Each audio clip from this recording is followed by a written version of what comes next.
Hello everyone, आज की series में हम करेंगे बीएड एंट्रेंस एग्जाम 2022 के रिगार्डिंग शिक्षण अभिरुचि यानी कि टीचिंग एप्टीट्यूड से जुड़े हुए 30 मोस्ट इम्पोर्टेंट क्वेश्चंस को। तो फ्रेंड्स, इसके लिए आप सीरीज में लास्ट तक बने रहें और आप लोग अगर चैनल पर पहली बार विजिट कर रहे हैं तो चैनल को सब्सक्राइब भी जरूर कर लें। तो चलिए स्टार्ट करते हैं आज की सीरीज को। तो देखिए, आज की सीरीज का पहला क्वेश्चन है, शिक्षा एक सशक्त हथियार है। देखिए, आपसे पूछा जा रहा है एजुकेशन जो है एक सशक्त हथियार है। किसका? व्यक्तिगत परिवर्तन का, सामाजिक परिवर्तन का, सांस्कृतिक परिवर्तन का, या ये सभी। तो देखिए, जो एजुकेशन होती है, अगर हमारे पास एजुकेशन है तो उससे हम क्या कर सकते हैं? व्यक्तिगत परिवर्तन यानी कि अपने आप में परिवर्तन ला सकते हैं, समाज में परिवर्तन ला सकते हैं, अपनी संस्कृति में परिवर्तन ला सकते हैं। ठीक है, तो शिक्षा जो है इन सभी के लिए एक सशक्त हथियार है। ठीक है, ऑप्शन डी इसके लिए राइट आंसर होगा। नेक्स्ट क्वेश्चन है, एक शिक्षक का प्राथमिक कर्तव्य है कि। देखिए, शिक्षक यानी कि जो टीचर होता है उसका पहला कर्तव्य क्या होता है? विद्यार्थियों के शारीरिक स्तर में सुधार हो, विद्यार्थियों के मूल्य तंत्र का ग्रहण करना, मानसिक स्तर में सुधार करना, संपूर्ण विकास करना। तो देखिए, एक शिक्षक का जो पहला कर्तव्य होता है वो है संपूर्ण विकास करना। ठीक है, ऑप्शन डी इसका राइट आंसर होगा। क्वेश्चन नंबर थर्ड है, निम्नलिखित में कौन एक अच्छे शिक्षक का महत्वपूर्ण गुण है? देखिए, एक अच्छे टीचर की इंपॉर्टेंट क्वालिटी कौन सी होगी? उसके विषय वस्तु पर स्वामित्व यानी कि उसको अपने सब्जेक्ट का नॉलेज होना, समय का पाबंद होगा, तब सच्चाई होगी उसमें, या फिर आकर्षक उसका व्यक्तित्व होगा। तो सबसे अच्छा गुण जो है एक अच्छे टीचर का वो है विषय वस्तु पर स्वामित्व, यानी कि उसको अपने सब्जेक्ट की अच्छी नॉलेज होनी चाहिए। ठीक है, तो ऑप्शन ए इसका राइट आंसर होगा।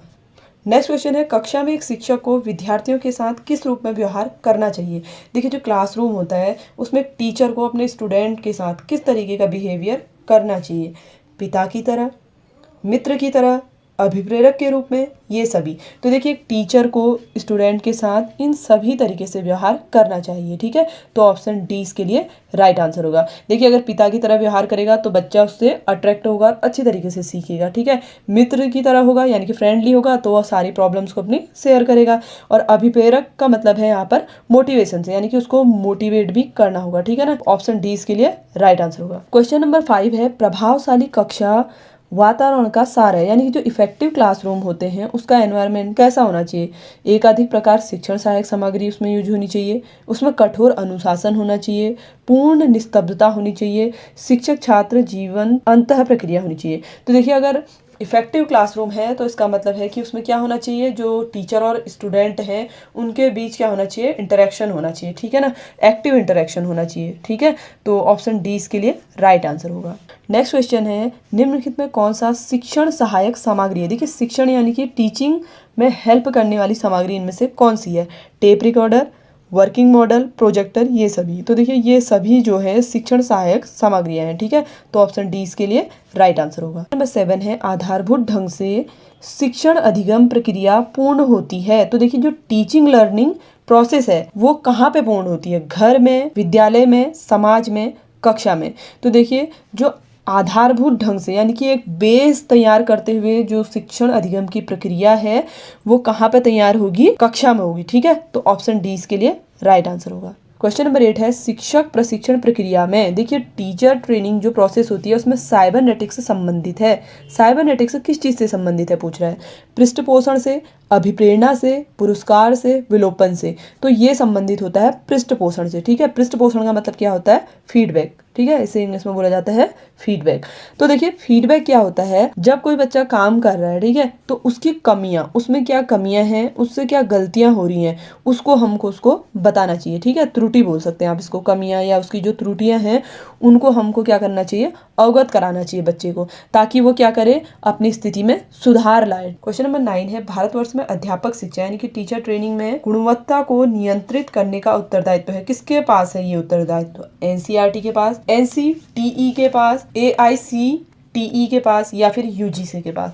तो देखिए, गुणवत्ता को नियंत्रित करने का जो उत्तरदायित्व है वो एनसीटीई के पास है। ठीक है, एनसीटीई क्या होता है? राष्ट्रीय शिक्षक शिक्षा परिषद। ठीक है, राष्ट्रीय शिक्षक शिक्षा परिषद होता है एनसीटीई। नेक्स्ट क्वेश्चन है, एक छात्र गृह कार्य यानी कि होमवर्क पूरा करके नहीं लाता है तो आप ऐसी स्थिति में क्या करेंगे? उसे कक्षा से बाहर जाने का आदेश देंगे, उसे दंड देंगे, उसकी शिकायत प्राचार्य से करेंगे, उससे गृह कार्य पूर्ण न करने का कारण पूछेंगे। तो देखिए एक शिक्षक होने के नाते आपको सबसे पहले उससे गृह कार्य पूर्ण न करने का कारण पूछेंगे कि आखिर उसने क्यों होमवर्क नहीं किया हुआ है। ठीक है, ऑप्शन डी इसके लिए राइट आंसर होगा। नेक्स्ट क्वेश्चन है, निम्नलिखित में कौन सा एक प्रभावशाली शिक्षक का गुण है। देखिए प्रभावशाली शिक्षक का गुण पूछ रहा है। उत्प्रेरण की क्षमता, आत्मविश्वास, विषय की समझ, कक्षा अनुशासन हेतु बहुत कठोर।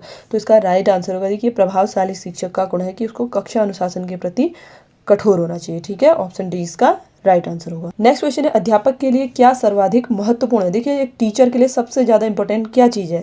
छात्रों के साथ मित्रता का व्यवहार, कक्षा में अनुशासन बनाना, प्रभावशाली व्यक्तित्व, छात्रों की सीखने व समझने में उनकी सहायता करना। तो देखिए सबसे महत्वपूर्ण गुण है एक टीचर के लिए छात्रों को सीखने और समझने में उनकी सहायता करना। ठीक है, ऑप्शन डी इसके लिए राइट आंसर होगा। नेक्स्ट क्वेश्चन है, कक्षा संप्रेषण होना चाहिए। देखिए जो क्लासरूम कम्युनिकेशन होता है वो कैसा होना चाहिए। विद्यार्थी केंद्रित होना चाहिए, अध्यापक केंद्रित होना चाहिए, पाठ्य पुस्तक केंद्रित होना चाहिए, इनमें से कोई नहीं। तो देखिए जो क्लासरूम कम्युनिकेशन है वो क्या होना चाहिए, विद्यार्थी केंद्रित, यानी कि जो स्टूडेंट है उस पर सेंटर्ड होना चाहिए। ठीक है, ऑप्शन ए इसके लिए राइट आंसर होगा। नेक्स्ट क्वेश्चन है, एक अध्यापक को शिक्षा मनोविज्ञान का ज्ञान अवश्य होना चाहिए ताकि वह, देखिए टीचर है उसको शिक्षा मनोविज्ञान का नॉलेज होना जरूरी है। क्यों, शिक्षा के उद्देश्यों को वो समझ सके, या फिर उचित शिक्षण विधियों का विकास कर सके, उचित विषय वस्तु का चयन कर सके, मूल्यांकन की उचित उपयुक्त विधियों को अपना सके। तो देखिए एक टीचर को शिक्षा मनोविज्ञान की नॉलेज होनी चाहिए ताकि वो क्या कर सके, शिक्षण विधियों का विकास कर सके। ठीक है, ऑप्शन बी इसके लिए करेक्ट आंसर होगा। नेक्स्ट क्वेश्चन है, विद्यार्थी उस शिक्षक का सम्मान करते हैं जो, देखिए जो स्टूडेंट है वो किस टाइप के टीचर का सम्मान करेंगे।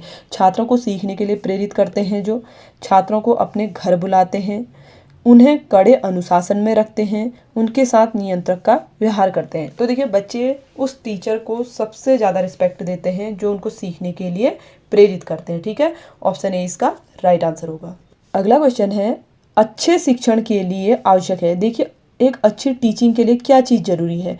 नियोजन एवं नेतृत्व करना, उपचार एवं निदान, पृष्ठ पोषण एवं नियंत्रण, उपयुक्त सभी। तो देखिए टीचिंग के लिए ये सभी जरूरी हैं। ठीक है, एक अच्छी टीचिंग के लिए इन सभी चीज़ों का होना जरूरी है। तो ऑप्शन डी इसके लिए राइट आंसर होगा। अगला क्वेश्चन है, शिक्षा प्रक्रिया में निम्नलिखित में कौन सा तत्व शामिल है। देखिए कौन सा तत्व शामिल है पूछ रहा है। ज्ञान, कौशल, अभिवृत्ति, ये सभी। तो देखिए जो एजुकेशन प्रोसेस है उनमें इन सभी चीज़ों की ज़रूरत होती है, यानी कि नॉलेज भी होना ज़रूरी है, कौशल होना भी ज़रूरी है, और जो हमारा एटीट्यूड है वो भी होना ज़रूरी है। ठीक है, तो ऑप्शन डी इसके लिए राइट आंसर होगा। नेक्स्ट क्वेश्चन है, शिक्षा शब्द की उत्पत्ति किस भाषा से हुई है। देखिए जो एजुकेशन शब्द है ये किस भाषा से आया है। अंग्रेजी, फ्रेंच, लैटिन, इनमें से कोई नहीं।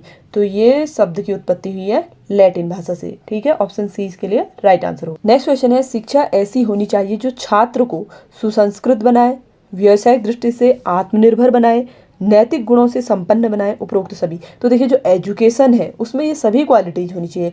बच्चे को सुसंस्कृत भी बनाए, व्यावसायिक दृष्टि से आत्मनिर्भर होना भी जरूरी है, नैतिक गुणों से संपन्न होना भी जरूरी है। तो ऑप्शन डी इसके लिए राइट आंसर होगा। नेक्स्ट क्वेश्चन है, शिक्षा का उद्देश्य होना चाहिए। देखिए जो एजुकेशन है उसका एम क्या होना चाहिए।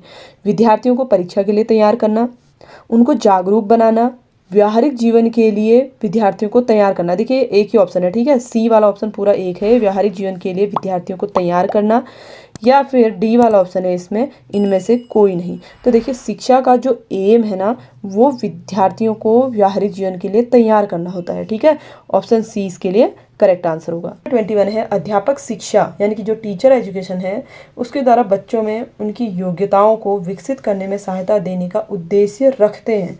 केवल सामाजिक तरीके से, व्यक्तिगत रूप से और सामाजिक वांछनीय तरीकों से, केवल सामाजिक तरीकों से, इनमें से कोई नहीं। तो देखिए इसके लिए राइट आंसर होगा व्यक्तिगत रूप से और सामाजिक वांछनीय तरीकों से। ठीक है, ऑप्शन 20 का करेक्ट आंसर होगा। नेक्स्ट क्वेश्चन है, विशिष्ट शिक्षा में विशेष रूप से किसका ध्यान रखा जाता है पूछ रहा है। ठीक है, विशिष्ट शिक्षा में जो स्पेशल एजुकेशन है उसमें किस चीज़ का ध्यान रखा जाता है। बालक की रुचियों का, बालक की योग्यताओं का, बालक की क्षमता का, उपरोक्त तो सभी। तो देखिए इसमें इन सभी चीज़ों का ध्यान रखा जाता है, बच्चे की रुचि का भी, योग्यता का भी और उसकी क्षमता का भी। ठीक है, ऑप्शन डी इसके लिए राइट आंसर होगा। नेक्स्ट क्वेश्चन है, एक विशेष उद्देश्य हेतु संचालित की जाने वाली शिक्षा क्या कहलाती है। देखिए एक विशेष उद्देश्य, एक स्पेशल एम है, ठीक है, उसके लिए संचालित की जाने वाली शिक्षा को क्या कहा जाता है। विशिष्ट शिक्षा, औपचारिक शिक्षा, लोकतांत्रिक, उपरोक्त में से कोई नहीं। तो इस शिक्षा को बोला जाता है विशिष्ट शिक्षा। ठीक है, ऑप्शन ए इसका राइट आंसर होगा। 24 है, अनौपचारिक शिक्षा के प्रमुख उद्देश्य हैं। देखिए अनौपचारिक का मतलब है इनफॉर्मल एजुकेशन। इसका मेन एम क्या होता है, शिक्षा के बजट को कम करना, विद्यालयों का एकाधिकार समाप्त करना, औपचारिक शिक्षा की पूर्ति करना, लोगों में शिक्षा का प्रसार करना। तो अनौपचारिक शिक्षा का मेन एम है कि लोगों में क्या हो, शिक्षा का प्रसार हो। ठीक है, ऑप्शन डी इसके लिए करेक्ट आंसर होगा। नेक्स्ट क्वेश्चन है, औपचारिक शिक्षा छात्रों को कहाँ प्रदान की जाती है। ठीक है, यहाँ पर प्रदान है, ऑप्शन है विद्यालय में, महाविद्यालयों में, विश्वविद्यालय में, इन सभी में। तो फॉर्मल एजुकेशन जो होती है वो विद्यालयों में भी दी जाती है, महाविद्यालयों में भी और विश्वविद्यालयों में भी। ठीक है, तो ऑप्शन डी इसके लिए राइट आंसर होगा। नेक्स्ट क्वेश्चन है, निम्नलिखित में कौन सी शिक्षा किसी भी समय कहीं भी प्राप्त की जा सकती है। तो देखिए कौन सी ऐसी एजुकेशन है किसी भी समय आप उसको कहीं भी प्राप्त कर सकते हैं। औपचारिक शिक्षा, अनौपचारिक शिक्षा, ए और बी दोनों, इनमें से कोई नहीं। तो देखिए अनौपचारिक शिक्षा जो होती है आप उसको किसी भी समय कहीं भी प्राप्त कर सकते हैं। ठीक है, ऑप्शन बी इसके लिए राइट आंसर होगा। नेक्स्ट क्वेश्चन है, सामान्य शिक्षा में बालक का विकास करने का प्रयास किया जाता है। देखिए जो सामान्य शिक्षा होती है उसमें पूछा है कि बच्चे का विकास किस स्तर पर करने का प्रयास किया जाता है, सामाजिक स्तर पर, मनोवैज्ञानिक स्तर पर, विशिष्ट स्तर पर, सामान्य स्तर पर। तो देखिए ये किया जाता है मनोवैज्ञानिक स्तर पर। ठीक है, ऑप्शन बी इसका करेक्ट आंसर होगा। नेक्स्ट क्वेश्चन है, शिक्षा के लक्ष्यों यानी कि जो एजुकेशन के एम है उनके निर्धारण संबंधित प्राथमिक दायित्व का निर्वाह किया जाना चाहिए। देखिए प्राथमिक दायित्व का निर्वाह किसके द्वारा किया जाना चाहिए, समाज द्वारा, पाठ्य पुस्तक लेखकों द्वारा, प्रशासकों द्वारा, शिक्षकों द्वारा। तो इसका जो निर्वाह करेगा वो कौन करेगा, प्रशासक करेंगे। ठीक है, प्रशासकों द्वारा निर्धारण संबंधी प्राथमिक दायित्व का निर्वाह किया जाना चाहिए। ठीक है, ऑप्शन सी इसके लिए राइट आंसर होगा। नेक्स्ट क्वेश्चन है, समावेशी शिक्षा में किस प्रकार के बालकों को शिक्षा दी जाती है। तो देखिए इंक्लूसिव जो एजुकेशन है उसमें किस टाइप के बच्चों को एजुकेशन दी जाती है, सामान्य क्षमता वाले बच्चों को, विशिष्ट क्षमता वाले बच्चों को, ए और बी दोनों को, इनमें से कोई नहीं। तो देखिए इंक्लूसिव जो क्लासरूम है, ठीक है, इसी शब्द से बना हुआ है। समावेशी का मतलब है सभी टाइप के स्टूडेंट इसमें समावेश करते हैं, समावेश से बना है समावेशी। ठीक है, तो सभी तरीके के जो स्टूडेंट है इसमें आएंगे, सामान्य भी आएंगे, विशिष्ट भी आएंगे। ठीक है, तो ऑप्शन सी इसके लिए करेक्ट आंसर होगा। नेक्स्ट क्वेश्चन है, शिक्षण की प्रभावशीलता यानी कि टीचिंग की इफेक्टिवनेस किस चीज़ पर डिपेंड करेगी, शिक्षक के व्यक्तित्व पर, शिक्षक के हस्तलेख पर, शिक्षक के परिधान पर, शिक्षक के विषय वस्तु की समझ पर। तो देखिए टीचिंग की इफेक्टिवनेस जो डिपेंड करती है वो है शिक्षक के विषय वस्तु की समझ पर। देखिए अगर टीचर को अपने सब्जेक्ट की अच्छी नॉलेज होगी तो वो और इफेक्टिव तरीके से एक्सप्लेन कर सकता है। ठीक है, तो ऑप्शन डी इसके लिए राइट आंसर होगा। तो फ्रेंड्स ये तो थे आज के 30 मोस्ट इंपॉर्टेंट क्वेश्चंस जो मैंने आपके साथ इस वीडियो में शेयर किए। आई होप कि आप सभी के लिए ये सीरीज बहुत ज़्यादा हेल्पफुल रही होगी। अगर आपको वीडियो पसंद आया हो तो वीडियो को लाइक शेयर जरूर करें। मिलते हैं आपसे एक नई वीडियो में नए टॉपिक के साथ, तब तक के लिए धन्यवाद।